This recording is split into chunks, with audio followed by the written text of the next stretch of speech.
রমজান মাসে যখন কোনো কিছু ভালো লাগবে না তখন এইভাবে নিরামিষ লতিটা করে দেখবেন অসাধারণ লাগে।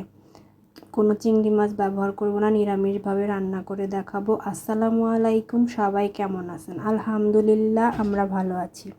এই জন্য প্রথমে আমি কড়াইতে তেল দিয়ে পেঁয়াজ কুচি দিয়ে এটাকে লাল করে ভেজে নিয়েছি। এরপর এতে পানি অ্যাড করে দিয়ে দিব হলুদের গুঁড়ো, মরিচের গুঁড়ো, লবণ আর বেশি করে রসুন। যেহেতু এটা লতি, এটার মধ্যে আমি রসুনটাই বেশি দিব, আর কোনো মশলা দিব না। এরপর মশলাটা কষিয়ে নিয়ে আগে থেকে কেটে বেছে রাখা, পরিষ্কার করে ধুয়ে রাখা লতিগুলো দিয়ে দিব। লতিগুলোকে একটু ঢাকনা দিয়ে ঢেকে কষিয়ে নিয়েছি। এ পর্যায়ে লতিগুলোকে সিদ্ধ হওয়ার জন্য একটু পানি দিয়ে দিব, পরিমাণ মতো পানি দিয়ে আবার ঢাকনা দিয়ে ঢেকে দিব। এরপর যখন বলক এসে যাবে মাঝে মধ্যে একটু নেড়ে চেড়ে দিব। এই তো লতিগুলো প্রায় সেদ্ধ হয়ে গিয়েছে। এই পর্যায়ে অনেক সফট হয়ে গিয়েছে অলরেডি।